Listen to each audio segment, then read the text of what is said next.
Hello students, कैसे हो आप सब। आज मैं आपको बताने जा रहा हूँ क्लास 10th के सोशल साइंस का एक चैप्टर है sectors of Indian economy. India की जो आर्थिक व्यवस्था इकोनॉमी है उसमें कौन से सेक्टर जो है ग्रुप्स हैं जो हिस्सा मतलब अपनी रोल प्ले करते हैं, तो उसके बारे में करेंगे। एज यू नो दैट के हम लिविंग बीइंग है और हम सोसाइटी में रहते हुए काफी तरह के जो है काम करते हैं फॉर अर्निंग, ठीक है, प्रॉफिट कमाने के लिए या पैसा कमाने के लिए, ताकि हम अपनी जो है जीवन को लाइफ को चला सके। ठीक है, तो हम अलग अलग कामों में लगे होते हैं। कुछ लॉयर्स होते हैं, कुछ डॉक्टर्स होते हैं, कुछ टीचर्स होते हैं, और जो कुछ है एग्रीकल्चर मतलब फार्मर्स होते हैं। ठीक है, तो हम अलग अलग जो है काम करते हैं। सो यहाँ पे मैं आपको बताने जा रहा हूँ people are engaged in various economic. यहाँ पे एक इंपॉर्टेंट बात है, इकोनॉमिक एक्टिविटी मतलब हम अलग अलग आर्थिक जो है गतिविधियां, आर्थिक गतिविधियां इकोनॉमिक एक्टिविटी करते हैं। सम ऑफ प्रोड्यूसिंग गुड, कुछ लोग क्या करते हैं प्रोड्यूसिंग गुड्स मतलब कुछ सामान का उत्पादन करते हैं, प्रोड्यूस करते हैं किसी सामान का, गुड्स का। ठीक है, and some other producing services, और कुछ दो लोग हैं अपनी सर्विस प्रोड्यूस करते हैं। अब गुड्स और सर्विस में क्या फर्क है ये मैं आपको बता रहा हूँ। देखो, गुड्स क्या है, किसी चीज का उत्पादन करना, जैसे आप बिस्किट खा रहे हो, ब्रेड खा रहे हो, ठीक है, या आप किसी चीज को व्हीट है, जैसे कनक है, आपका राइस है, तो ये हो गया हमारा गुड जो प्रोड्यूस कर रहे हैं। ठीक है, और उसके बाद जो है प्रोड्यूसिंग सर्विसेज ये क्या है, जैसे डॉक्टर के पास जाते हैं तो डॉक्टर अपनी सर्विस हमें प्रोवाइड करता है। ठीक है, हमें चेकअप करता है। स्कूल में जाते हैं तो टीचर हमें पढ़ाता है, वो सर्विस प्रोवाइड करता है। पोस्टमैन जो है आपके घर लेटर लेकर आता है तो वो अपनी सर्विस प्रोवाइड करता है। बैंक में जाते हैं, कैशियर है, मैनेजर है या क्लर्क है, वो हमें अपनी सर्विस प्रोवाइड करता है। तो ये हो गया प्रोड्यूसिंग सर्विसेज। ठीक है, तो कुछ लोग क्या है प्रोड्यूसिंग गुड्स मतलब कुछ सामान का उत्पादन करते हैं, और कुछ लोग जो है सर्विस देते हैं। मतलब हर कोई ना कोई जो है किसी ना किसी इकोनॉमिक एक्टिविटी में इंगेज्ड है, इकोनॉमिक एक्टिविटी में लगा हुआ है। सो क्या है, classify them using some important criterion, these group are called sectors. अब हमने क्या किया कि लोगों को अलग अलग उनके काम के आधार के ऊपर हमने बांट दिया। ठीक है, उनको ग्रुप्स में बांट दिया, और उनको ग्रुप्स को हमने क्या नाम दिया, सेक्टर्स। उनको ग्रुप्स को हमने क्या नाम दिया, सेक्टर। तो ऐसे ही हमने 3 सेक्टरों में जो है लोगों की इकोनॉमिक एक्टिविटीज को जो है क्लैरिफाई डिवाइड कर दिया है। वो 3 एक्टिविटी कौन सी है ये बताने जा रहा हूं मैं आपको। 3 sectors of the Indian economy, 3 sector है इंडियन इकोनॉमी के, मतलब काम के आधार पर हमने 3 सेक्टरों में डिवाइड कर दिया है, 3 ग्रुप्स में डिवाइड कर दिया कि कौन बंदा किस सेक्टर में आता है, कौन बंदा कौन सा काम करता है। ठीक है, सो यहाँ पे फर्स्ट वन है आपका प्राइमरी सेक्टर। यहाँ पे आप अच्छी तरह से समझ लीजिए, प्राइमरी सेक्टर। नंबर सेकंड है आपका secondary sector, and number third one है इसका टर्शियरी सेक्टर। ये आपको तीनों जो है इंपॉर्टेंट है, ये आपको पता होना चाहिए। 3 सेक्टर्स में हमने डिवाइड कर दिया इंडियन इकोनॉमी को। इंडियन इकोनॉमी का बाद में बताऊंगा आपको। 3 सेक्टर में हमने डिवाइड कर दिया, primary sector, secondary sector and tertiary sector. So अब मैं आपको एक एक करके बताऊंगा कि प्राइमरी सेक्टर में एक्चुअली कौन से कार्य मतलब कौन सी इकोनॉमिक एक्टिविटीज आती हैं। तो प्राइमरी सेक्टर जो है इसको एग्रीकल्चर एंड रिलेटेड सेक्टर भी कहा जाता है। मतलब हम ये आपको बता दो कि primary sector these are the many activity, primary sector are the using of natural resources directly. इसमें हम जो है नेचुरल रिसोर्सेज को डायरेक्टली यूज करते हैं। जैसे एग्रीकल्चर में हम व्हीट, राइस या कोई और फसल की पैदावार करते हैं। ठीक है, जैसे कॉटन की पैदावार करते हैं, तो ये कॉटन हमारे लिए क्या हो गया, नेचुरल रिसोर्स हो गया। ठीक है, नेचुरल रिसोर्स हो गया। तो ये कौन सी एक्टिविटी में आ गया, प्राइमरी सेक्टर की एक्टिविटी में आ गया। एग्रीकल्चर, फार्मर जो है फसल उगाता है अपने खेत में, कोई भी फसल उगा रहा है, तो वो किस में आ गया, आपकी प्राइमरी सेक्टर में। इसलिए इसको कहा जाता है primary and agriculture and related sector, जिसमें डायरी फार्मिंग भी आ जाता है और फिशिंग भी आ जाता है। ये थे आपके प्राइमरी सेक्टर के जो है वर्क है। उसके बाद आ गया आपका सेकेंडरी सेक्टर। सेकेंडरी सेक्टर को इंडस्ट्रियल सेक्टर भी कहा जाता है। यहाँ पे मैंने कॉटन और शुगर केन लिखा हुआ है। ये क्यों लिखा हुआ है मैंने, बिकॉज जैसे प्राइमरी सेक्टर में हम कॉटन का उत्पादन करते हैं। ठीक है, कॉटन की पैदावार होती है। ठीक है, तो कॉटन को हम डायरेक्टली यूज नहीं करते, तो उनको फैक्ट्री में ले जाकर, इंडस्ट्रीज में ले जाकर, इन फैक्ट्रीज में ले जाकर उनसे धागा बनाया जाता है, या फिर उनसे कोई कपड़े बनाए जाते हैं, तो उनको हम कपड़ों को यूज करते हैं। सो क्या है, यहाँ से रॉ मटेरियल लेके इंडस्ट्रीज में हम क्या है उसको कन्वर्ट करते हैं इनटू यूजफुल गुड्स। ठीक है, जैसे हमने यहाँ से शुगर केन लिया, ठीक है, गन्ना लिया, तो ये गन्ने को हम कहाँ लेके जाते हैं? फैक्ट्री में, शुगर मिल में। तो वहां पे क्या करते हैं हम, जो है शुगर तैयार करते हैं या गुड़ तैयार करते हैं। तो ये कहाँ पे होता है? ये सारा काम इंडस्ट्री में, कारखाने में या फैक्ट्री में। ठीक है, तो इसलिए इसको कहा जाता है सेकेंडरी सेक्टर। मींस क्या है? रॉ मटेरियल को जब हम किसी इंडस्ट्री में ले जाके वहां पे कन्वर्ट करते हैं इनटू फिनिशिंग गुड, जिसको हम कंज्यूम करते हैं, मतलब कंज्यूमर के पास तैयार होकर जाती है यूज करने के लिए, तो वो कहां पे होता है? आपका इंडस्ट्रीज में। इसलिए इसको दिया गया है नाम सेकेंडरी सेक्टर्स। ठीक है, अब आया थर्ड वन आपका टर्शियरी सेक्टर। अब आपको ये लग रहा होगा कि दो सेक्टर हो गए, एक ने उत्पादन किया, दूसरे ने उस चीज को बनाया और कंज्यूम कर लिया हमने। ठीक है, बट इन दोनों सेक्टरों में एक जो है इंपॉर्टेंट लिंक है, वो है टर्शियरी सेक्टर का। टर्शियरी सेक्टर कैसे मैं आपको बताऊं, जैसे मान लीजिए कॉटन की जो पैदावार हमने एग्रीकल्चर में की, या शुगर केन की पैदावार हमने एग्रीकल्चर में की, अब वहां से खेत से जो मंडी तक ले जाने की या किसी फैक्ट्री तक ले जाने की, कैसे ले जाया जाता है? By the transport. ठीक है, तो ट्रांसपोर्ट किस में आ गया? आपका टर्शियरी सेक्टर में। जो दो सेक्टर इसमें जो वर्क इस दोनों सेक्टरों में आ गए, उसके बिना जो बाकी के वर्क है वो सारे किस में आते हैं? टर्शियरी सेक्टर में आते हैं। जैसे आपका कम्युनिकेशन हो गया, आपका बैंकिंग हो गया, ठीक है, आपका रोड हो गया, आपका ट्रेड हो गया। ठीक है, तो ये सारी किस में आती हैं? आपका टर्शियरी सेक्टर में आती हैं। टर्शियरी सेक्टर को हम जो है सर्विस सेक्टर भी कहते हैं। सर्विस सेक्टर क्यों कहते हैं? यहां से मैंने आपको बताया कि प्रोड्यूसिंग सर्विसेज, जैसे आपके लॉयर्स हो गए, आपके टीचर्स हो गए, डॉक्टर्स हो गए। ठीक है, तो ऐसी क्या है? बैंकिंग होगी, कम्युनिकेशन होगी, तो इसलिए इनको सर्विस सेक्टर भी कहा जाता है। सो होप आपको ये तीनों चीजें समझ आए होंगे। प्राइमरी सेक्टर, जिसमें आपका एग्रीकल्चर से रिलेटेड सारा वर्क आ जाता है।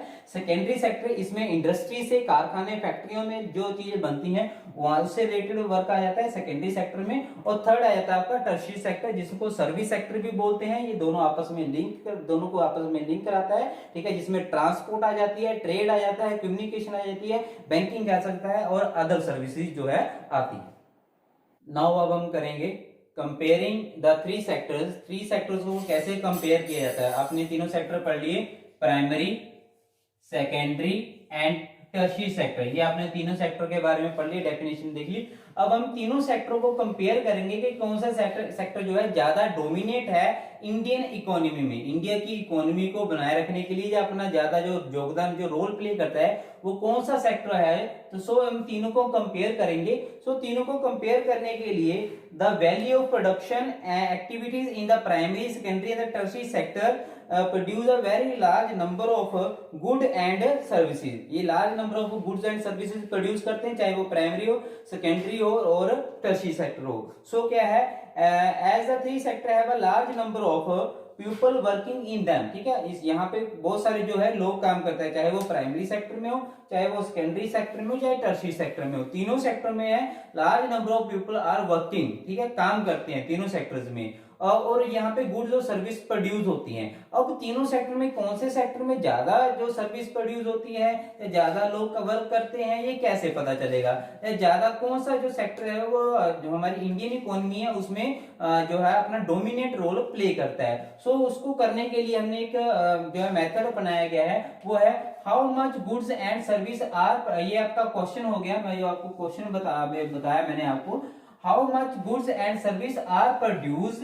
ठीक है, यहाँ पे कितनी सर्विस और जो है गुड्स प्रोड्यूस की गई किस सेक्टर में, and how many people works in each sector, और कितने लोगों ने वहां पे काम किया। How many people work in each sector, how much goods and service are produced, कितना सामान और सर्विस का उत्पादन हुआ और वहां पे कितने लोगों ने काम किया। ये हम इस चैप्टर में जो है कंपेयरिंग द थ्री सेक्टर, जो तीनों सेक्टर को कंपेयर करने के लिए ये चीज देखेंगे। हमने क्राइटेरिया रख लिया कि कितनी सर्विस एंड गुड प्रोड्यूस हुई, और दूसरा क्राइटेरिया रख लिया हमने कि कितने लोग किस सेक्टर में काम करते हैं, किस में ज्यादा काम करते हैं और किस में कम काम करते हैं, किस सेक्टर में ज्यादा उत्पादन होता है और किस सेक्टर में कम उत्पादन होता है। ठीक है, अब हम आएंगे, इसके लिए हमने क्या किया, एक मेथड अपनाया, जिसके लिए मैं आपको इसका आंसर बताने जा रहा हूं। अब इसको हम आंसर मान सकते हैं। ये क्वेश्चन था आपका कि how much good and service are produce and how many peoples are work in each sector, ये आपका क्वेश्चन था। अब इसका मैं आंसर आपको थोड़ा सा हिंट देने जा रहा हूं। The values of good and service should be used rather than adding up the actual number. यहाँ पे मैं आपको बता दूं, द वैल्यू, आप इस वैल्यू को थोड़ा सा ध्यान में रखना। The value of good and service इनकी वैल्यू को काउंट किया जाता है जब हम तीनों सेक्टरों को कंपेयर करते हैं।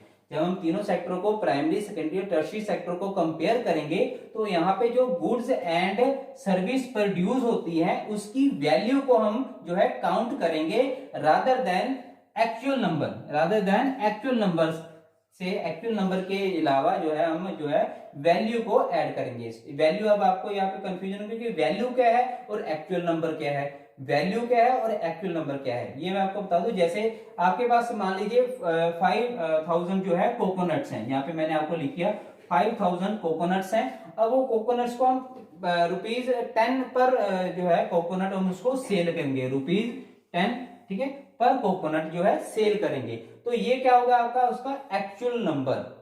ये 5000 कितने आपके पास कोकोनट कितने हैं, 5000, ये हो गया एक्चुअल नंबर, ठीक है। उसको हमने कितने रुपए में अपने बेचना है, सेल करना है, ₹10 पर कोकोनट, मतलब एक कोकोनट कितना होगा, 10 रुपए का। तो इसका जो है कितना अमाउंट कितना निकला, अमाउंट कितना हुआ आपका 50,000। तो ये हो गया आपका अमाउंट। तो अमाउंट हमारे पास क्या आ गई, इस चीज की वैल्यू आ गई। तो ये से हमने इस चीज की वैल्यू निकाल दी, इस चीज की वैल्यू जो है 50,000 जो है इस जो कोकोनट्स है इसकी वैल्यू है। सो ऐसे ही हम तीनों सेक्टर्स में जो भी सर्विस या गुड्स प्रोड्यूस होती है उसकी हम जो है वैल्यू को काउंट करेंगे, ना कि उनके नंबर्स को, ठीक है। तो यहाँ पे आपको बता दिया, the value of goods and service should be used rather than adding up the actual number के अलावा जो है हम उसकी वैल्यू को काउंट करेंगे। सो क्या है, वैल्यू को काउंट करने के बाद जो है क्या होगा, the value of goods and service in the 3 sectors are calculated, ठीक है। तीनों सेक्टर में जो तीनों सेक्टर्स की जो गुड्स एंड सर्विस है उनकी वैल्यू को क्या करेंगे, काउंट करेंगे, ठीक है, शुड बी काउंटेड, उनको काउंट करेंगे एंड देन एडेड अप, और उनको तीनों सेक्टर की जो वैल्यू होगी, गुड्स एंड सर्विस की वैल्यू निकलेगी। अब हम तीनों सेक्टर की वैल्यू को ऐड कर देंगे। सपोज कर लीजिए, मान लीजिए जैसे मैंने आपको बताया कि प्राइमरी हो गया आपका, सेकेंडरी हो गया और टर्शियरी हो गया, 3 सेक्टर हो गए। मान लीजिए इस सेक्टर की जो आपकी टोटल आउट ऑफ जो 100 है, इसकी जो वैल्यू है वो मान लीजिए निकली 40, ठीक है। इसकी आप मान लीजिए निकली है आपकी 60, ठीक है, और इसकी मान लीजिए आपकी इसकी आपकी जो है निकली है आपकी 30 और इसकी निकली है आपकी जो है 20। तो कितना हो गया, 4 और 3 7 8 9 90 हो गया। तो ये आपका तीनों का टोटल जो आ गया आपका 90 आ गया, ठीक है बेटा। ये आ गया आपका 90 कैलकुलेटेड, देखिए तीनों का हमने सर्विस एंड गुड जो प्रोड्यूस हुई उसको कैलकुलेट किया एंड एडेड अप। अब हमने तीनों को क्या कर लिया, ऐड कर लिया, तो इसकी आ गई आपकी 90। तो 90 क्या आ गया, आपकी जीडीपी में जो है कंट्रीब्यूशन है आपका, जो आपका इकोनॉमी का जीडीपी है। अब जीडीपी के बारे में आगे आपको बताऊंगा कि जीडीपी ये आपका निकला है कि आपकी जो इकोनॉमी है वो कहां पर स्टैंड कर रही है, ठीक है। तो क्या है, ये जब हम इसकी वैल्यू निकालते हैं गुड एंड सर्विसेज की, तो हम ये देखते हैं कि ये फाइनल गुड एंड सर्विस बनी है। फाइनल गुड एंड सर्विस, यहाँ पे आपका क्वेश्चन होगा कि ये फाइनल गुड एंड सर्विस है, ये क्या है। फाइनल गुड एंड सर्विस वो होती है जो कंज्यूमर तक जो है पहुंचती है, खपतकार तक। मान लीजिए मैं कंज्यूमर हूं, जैसे कि आपने मतलब कनक ली, ठीक है, जब कनक ली, आप कनक को जो आटा मिल में ले जाते हैं, आटा मिल उसको फिर करते हैं, आटे में कन्वर्ट करते हैं, तो उसमें कोई आप चपाती बनाते हो, तो ये आपके लिए कंज्यूम होगी। जैसे आप घर में बिस्किट खाते हो, ठीक है, तो बिस्किट बनाने के लिए जो एक पीछे प्रोसेस से निकलता है, कैसे निकलता है, जैसे जो वीट है, वीट कहाँ जाती है, फ्लोर मिल में, आटा मिल में, ठीक है। आटा मिल में आटा बन के बाद फैक्ट्री में जाती है, फैक्ट्री में फिर उसमें शुगर है या घी है, जो कोई भी जो इंटीग्रेंट्स हैं वो ऐड किए जाते हैं। ऐड करने के बाद उसका बिस्किट जो है तैयार किया जाता है, फिर पैकेट्स में उसको रखा जाता है। फिर वो पैकेट क्या है, कंज्यूमर तक वो पैकेट, जो बिस्किट का पैकेट है वो पहुंचता है। तो बिस्किट का जो पैकेट है जो आप तक पहुंचा, कंज्यूमर तक पहुंचा, वो क्या हो गया आपका फाइनल गुड एंड सर्विस, वो आपकी फाइनल गुड एंड सर्विस होगी। हम उस जो फाइनल गुड एंड सर्विस का प्राइस होगा उसको हम जो है काउंट करेंगे। जैसे फाइनल गुड और सर्विस का प्राइस कैसे निकलेगा, सपोज कर लीजिए जैसे किसी किसान ने जो है आटा मिल को जो है अपनी कनक है वो 8 रुपए पर जो है किलोग्राम जो है बेची, ठीक है, अब उसने आटा मिल ने क्या किया, उसमें उसने आटा मिल ने 2 रुपीज ऐड करके उसको 10 रुपए जो है फैक्ट्री को बेच दिया। ठीक है, अब फैक्ट्री को बेच दिया, फैक्ट्री ने उसमें इंग्रेडिएंट्स जो मिलाए हैं, जैसे शुगर मिलाई है या आपका ऑयल है या कुछ भी उसने जो यूज किया है बिस्किट बनाने के लिए, उसकी पैकिंग के लिए जो ऐड किया है। ठीक है, तो उसने जो बिस्किट कंपनी है उसने क्या किया, जो बिस्किट है उसका रेट रख दिया 15 रुपीज, मतलब 15 रुपए। तो 15 रुपए तक आप तक वो चीज पहुंच गई, तैयार होकर वो 15 रुपए में आपके पास वो चीज पहुंच गई, तो आपने 15 रुपए उसके जो है पे किए हैं। सो जो 15 रुपीज है ये आपका फाइनल जो है रेट हो गया, फाइनल गुड एंड सर्विस होगी, जिसमें जो किसान ने अपनी वीट जो कनक है वो बेची, जो आटा मिला उसने अपनी लेबर चार्जेस लगाई, उसके बाद जो कंपनी है फैक्ट्री है, ठीक है, फैक्ट्री तक वहां तक पहुंची और फैक्ट्री ने इसमें एडअप किया, जो भी इंटीग्रेंट्स एडअप किए उसका रेट लगाया। तो आपके पास इस 15 रुपए में किसान का, आटा मिल का या इंडस्ट्री का, तीनों का जो है लेबर चार्जेस प्लस जो उसकी गुड्स एंड सर्विसेज लगी होंगी वो जो है ऐड है। तो हमारे पास जो फाइनल गुड और सर्विस की जो प्राइस है वो 50 रुपीज आ गई। तो हम हर सेक्टर में जो फाइनल गुड को ही काउंट करेंगे, ना कि एक एक सेक्टर को। अगर हमने यहाँ पे 8 रुपए ऐड कर लिए, फिर इसका 2 रुपए अलग ऐड कर दिए, फिर इसके 5 रुपीज या 10 रुपीज अलग से काउंट कर लिए, तो ये गलत हो जाएगा मेथड। तो हम जो फाइनल रेट है जो कंज्यूमर तक पहुंचा, फाइनल गुड का रेट है, उसी को काउंट करेंगे, इसलिए इसको कहते हैं final good and services. So next जो हमारा टॉपिक है वो है कंपेयरिंग द 3 सेक्टर। जैसे मैंने आपको बता दिया कि इनको कंपेयर करने के लिए, प्राइमरी, सेकेंडरी और टर्शियरी सेक्टर को कंपेयर करने के लिए हम जो फाइनल गुड्स एंड सर्विस जो प्रोड्यूस होती हैं हर सेक्टर में उसको काउंट करते हैं। ठीक है, उनकी वैल्यूज को काउंट करते हैं, ना कि उसके एक्चुअल नंबर को, मतलब लास्ट में उसकी कितनी वैल्यू निकली, वैल्यू को मैंने आपको बता दिया। अब हम देखेंगे अब हम कैसे काउंट करते हैं the value of final good and service. यहाँ पे मैंने लिखा हुआ है प्रोड्यूस इन ईच सेक्टर। ठीक है, हर सेक्टर में कितनी final good and service produce हुई, ईच सेक्टर, यहाँ पे मैंने ईच वर्ड लिखा है, each sector in during a particular, किसी खास, हमने पूरी पर्टिकुलर ईयर ले लेते हैं, पर्टिकुलर ईयर। ठीक है, पर्टिकुलर ईयर ले लेते हैं, मान लीजिए आपने 2000 यहाँ पे ले लिया, 13 और 14। ठीक है, ये पर्टिकुलर ईयर हो गया मान लीजिए। ठीक है, आपका during a particular year provide the total production. ठीक है, प्रोवाइड द टोटल प्रोडक्शन, जो हमें कुल उत्पादन हुआ उस सेक्टर से, चाहे वो प्राइमरी सेक्टर हो गया, चाहे वो सेकेंडरी हो गया, चाहे वो टर्शियरी सेक्टर हो गया, उस पर्टिकुलर सेक्टर से एक साल में कितनी हमारे पास जो है गुड एंड जो final good and service produce हुई of the sector of that year. तो उस साल का हमारे पास उस सेक्टर का जो है फाइनल जो है वैल्यू निकल आएगी। ऐसे करके हमने प्राइमरी का निकाल लेना है, ऐसे करके सेकेंडरी का, और ऐसे ही हमने टर्शियरी का निकालना है। तो तीनों सेक्टर्स का हमने एक पर्टिकुलर ईयर में उसने कितनी गुड्स एंड जो है सर्विसेज प्रोवाइड की या प्रोड्यूस हुई, उसकी वैल्यू को जो हमने काउंट कर लेना है। ऐसे में जो है आपके पास एक सेक्टर का आपके पास जो है वैल्यू निकल आएगी। तो उसके बाद हम क्या करेंगे, मैंने आपको जैसे बताया तीनों सेक्टर की हमने वैल्यू निकाल ली। ठीक है, जैसे मैंने आपको बताया था कि पहले सेक्टर की आपको मान लीजिए 2 नंबर वैल्यू 2 निकली। ठीक है, उसके बाद सेकंड की 4 निकली, फिर इसकी जो उसके बाद आपकी 3 निकली। तो हमने ऐसे इसको काउंट किया, तो इन तीनों को क्या करना है ना, प्लस कर लेना है। 2 4 6, 6 और 3 9 होगी। तो ये आपके 9 क्या आ गया, आपकी फाइनल वैल्यू आ गई। तीनों सेक्टर को हमने प्लस करके कितनी एक साल में निकली, तो ये आपके पास फाइनल वैल्यू आ गई। तो क्या है, the sum of production in the 3 sector. यहाँ पे हमने क्या किया था, ईच सेक्टर मतलब हर एक सेक्टर का अलग निकाला था। यहाँ पे क्या करना है, 3 सेक्टर, तीनों सेक्टर्स का 3 sector give the gross domestic product, जिसको हम बोलते हैं जीडीपी। ये बहुत इंपॉर्टेंट है, ये आपको एग्जाम में आता है। इससे हमारा क्या निकलता है, ग्रोस डोमेस्टिक प्रोडक्ट। ये तीनों सेक्टर की जितनी भी एक साल की प्रोडक्शन थी उसको काउंट करने के बाद जो हमारे पास फाइनल जो आंसर मिलता है, रेट मिलता है, वो निकलता है ग्रोस डोमेस्टिक प्रोडक्ट। मींस क्या है, ग्रोस डोमेस्टिक प्रोडक्ट जो है show how big the economy is, किसी कंट्री की कोई इकोनॉमी या आर्थिक व्यवस्था कहां पर स्थित है, कहां पर उसका लेवल है, क्या वो डेवलप्ड कंट्री है या डेवलपिंग कंट्री है। वो जो जीडीपी है वो उसको निर्धारित करती है कि किसी देश की इकोनॉमी कितनी हाई है, कितनी लो है या कितनी मीडियम है। सो ये तीनों सेक्टर को कंपेयर करने के बाद ही हमारे पास देश की जो इकोनॉमी है उसको हम निकाल पाएंगे, जिसको हम बोलते हैं GDP, gross domestic product. So final जो गुड्स हैं, वैल्यू है, उसको हम काउंट करते हैं जीडीपी के लिए। तो जीडीपी में हम तीनों सेक्टर्स की जो प्रोडक्शन होती है, फाइनल गुड एंड सर्विस की प्रोडक्शन होती है, एक साल में जो वैल्यू निकलती है, उसको हम ऐड करते हैं जीडीपी निकालने के लिए। सो यहाँ पे मैंने आपको तीन जो है ग्राफ टाइप बना दिए हैं, टेम्परेरी ग्राफ बना दिए। ये आपकी एनसीईआरटी बुक्स में आपको ग्राफ मिल जाएंगे। एनसीईआरटी जो पुरानी बुक्स है उसमें 2003 का डाटा है, ठीक है। 1973 से लेकर जो है 2003 का डाटा है, पर जो अभी लेटेस्ट बुक है उसमें 2013 और 14 का डाटा होगा।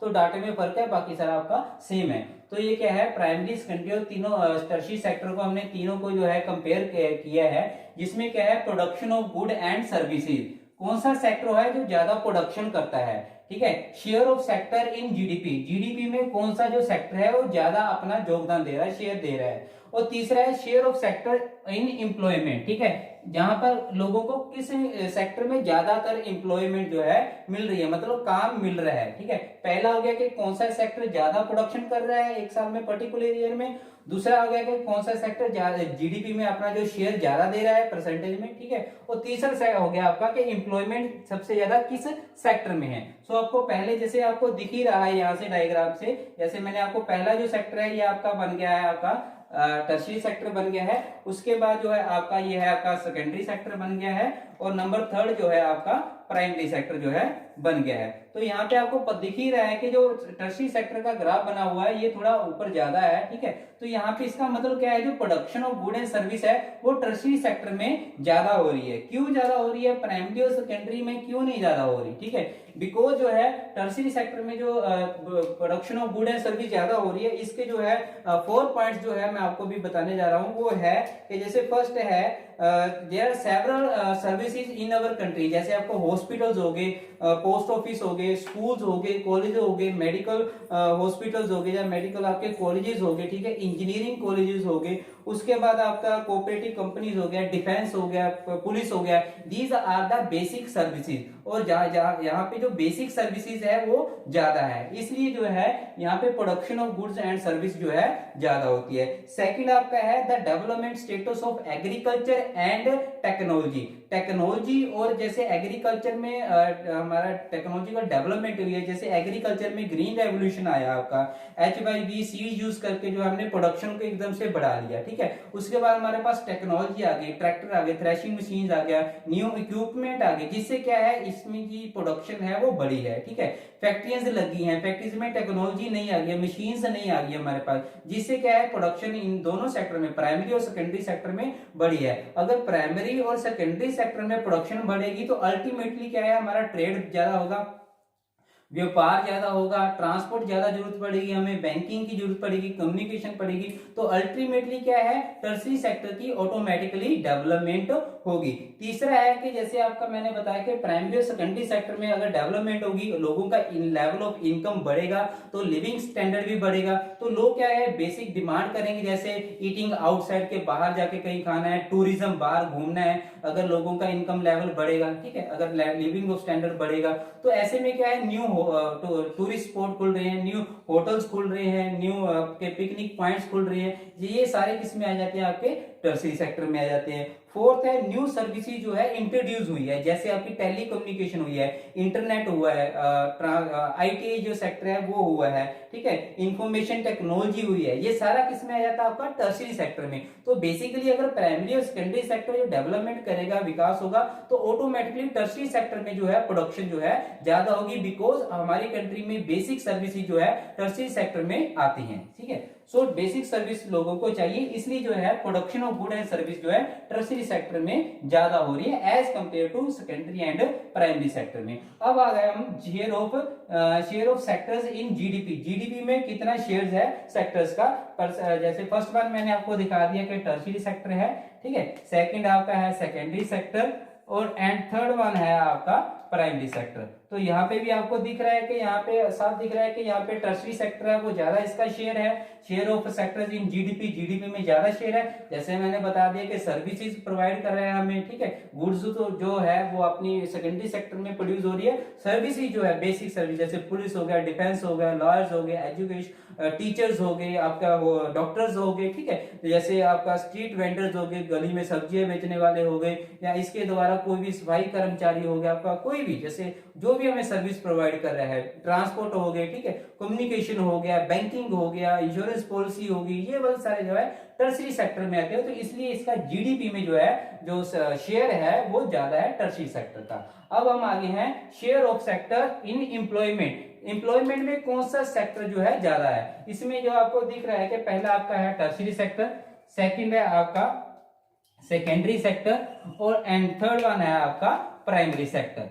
तो यहाँ पे आपको दिख रहा होगा कि यहाँ पे एज कंपेयर टू तीनों, देखो यहाँ पे जो है टर्शरी सेक्टर का जो ग्राफ है वो बड़ा था, यहाँ पे भी टर्शरी सेक्टर का ग्राफ है जो बड़ा है, बट यहाँ पे किसका ग्राफ बड़ा है, प्राइमरी सेक्टर का। इट मींस क्या है कि ज्यादातर जो एम्प्लॉयमेंट है वो कौन दे रहा है हमें, प्राइमरी सेक्टर। ज्यादातर जो लोग काम कर रहे हैं, एक अपनी इकोनॉमिक एक्टिविटीज काम कर रहे हैं, वो किसमें कर रहे हैं, प्राइमरी सेक्टर में। बट यहाँ पे क्वेश्चन ये आता है कि अगर ज्यादातर लोग प्राइमरी सेक्टर में काम में लगे हुए हैं, ज्यादातर एम्प्लॉयमेंट प्राइमरी सेक्टर में है, फिर जीडीपी में या production of goods and services में प्राइमरी सेक्टर क्यों आगे नहीं है, क्यों ये पीछे रह गया, सिर्फ एम्प्लॉयमेंट में ये आगे है ज्यादातर लोग, जबकि ये है अगर ज्यादातर लोग यहाँ पे काम कर रहे हैं, एम्प्लॉयमेंट ज्यादा है, तो यहाँ पे जो है प्रोडक्शन भी ज्यादा होनी चाहिए, जीडीपी में भी शेयर इसका ज्यादा होना चाहिए, बट ऐसा नहीं है। क्यों नहीं है, बिकॉज इसका रीजन एक ये है कि एग्रीकल्चर में कुछ हमारे पास जो फैमिलीज होती हैं, फैमिलीज क्या करती हैं, उनके पूरे के पूरे जो फैमिली मेंबर्स होते हैं, मान लीजिए किसी फैमिली में 5 फैमिली मेंबर्स हैं, तो पांचों के पांचों जो है एक ही खेत में लगे होते हैं। जैसे मान लीजिए उनके पास 1 एकड़ जमीन है,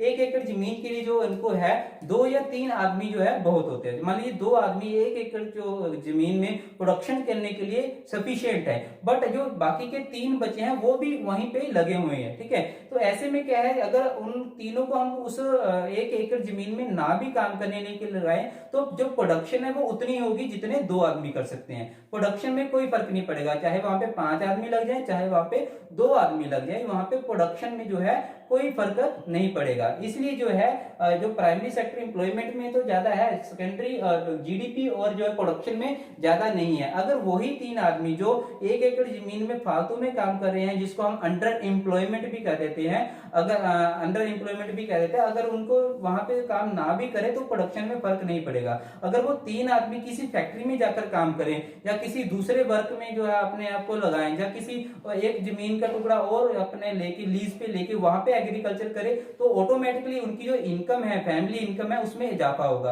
अगर वो किसी फैक्ट्री में काम करते हैं तो फैक्ट्री में उनको जो है इनकम जो है ज्यादा होगी एज कंपेयर टू जो एक ही खेत में 5 आदमी लगे हुए थे। तो इसको डिस्टिंग्विश जो है अनएम्प्लॉयमेंट भी कहते हैं, जिसको हम छुपी हुई बेरोजगारी कहते हैं। देखने में तो ये लगता है कि पांचों के पांचों लोग जो है काम कर रहे हैं, बट इनकम जो है 2 के बराबर ही हो रही है। अगर वो तीनों जो आदमी है किसी फैक्ट्री में जाकर या किसी दूसरे वर्क में काम करेंगे तो इनको इनकम जो है एक्स्ट्रा होगी एज कंपेयर टू 1 एकड़ जमीन की प्रोडक्शन से। सो ये था आपका तीनों सेक्टर का जो कंपेयरिंग 3 सेक्टर, जिसमें आपने production of good and service पढ़ा, share of sector in GDP पढ़ा, and share of sector in employment पढ़ा।